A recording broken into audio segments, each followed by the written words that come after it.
In the dusty little village of Umujike, nestled between low hills and red earth roads, lived a young man named Chinedu. He was 23, slim, dark-skinned, and always smelled of clay.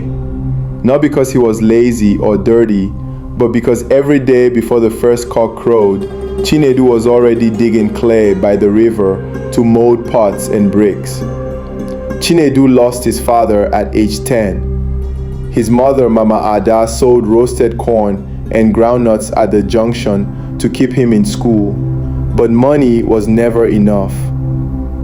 At some point, he had to drop out of secondary school to support her. People laughed. Some whispered that he'd end up as a nobody, just another village boy with clay under his nails. But Chinedu had something many didn't: vision, honesty, and grit.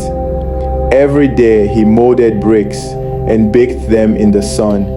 He sold them to builders from nearby towns. His pots, beautifully crafted, strong, and smooth. He carried them on his head, trekking miles to local markets. People began to know him, the boy who never cheated, never begged, and never gave up. One day, a man in a suit, a big contractor from the city, came to Umudike looking for local bricks to build a school. He had tried ones from town, but they cracked in the rain. Someone mentioned that boy by the river, Chinedu.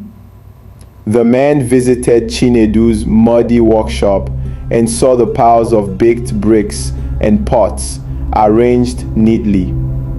"Who made all these?" he asked. "I did, sir," Chinedu replied, bowing slightly. "You have workers?"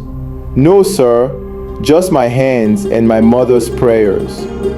The man laughed. "You're honest, but can you supply 10,000 bricks in 6 weeks?" Chinedu scratched his head. "I've never done that much, but I can try." "No cheating, no delays," the man said. Chinedu nodded. "I don't cut corners, sir. If it takes sweat, I will sweat." That night, he couldn't sleep.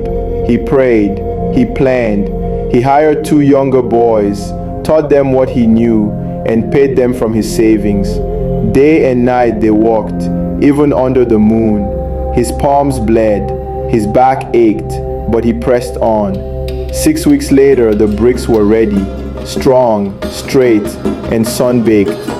The contractor returned and tested them. Not one cracked.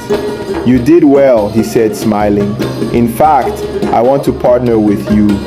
I'll fund you to start a proper brick factory. You'll supply projects across the state." Chinedu blinked. "Me?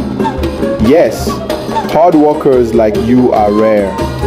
5 years later, Chinedu owned Umukle Industries, with workers, trucks, and a real factory. He had returned to school, built his mother a proper house, and even helped other youths in the village learn the trade. When asked at a youth empowerment event how he made it, he simply said, "No magic, just hands in clay, eyes on the goal, and a heart that refuses to cheat." That's how palaces rise from mud. Lessons from Chinedu's story. Hard work pays off. Success doesn't always come fast, but with consistent effort, it surely comes. Resilience wins. Chinedu didn't give up despite poverty and loss. He used the situation as motivation. Honesty is power. Even when he could have lied or cut corners, Chinedu chose the truth. That truth earned him trust. Skill is wealth. Learning a trade or improving a skill can be the foundation of a great future. Lift others as you rise. Chinedu didn't forget his roots. He empowered others. This is the story our young people must hear, that in a world of shortcuts, true greatness still comes from sweat, truth, and never giving up.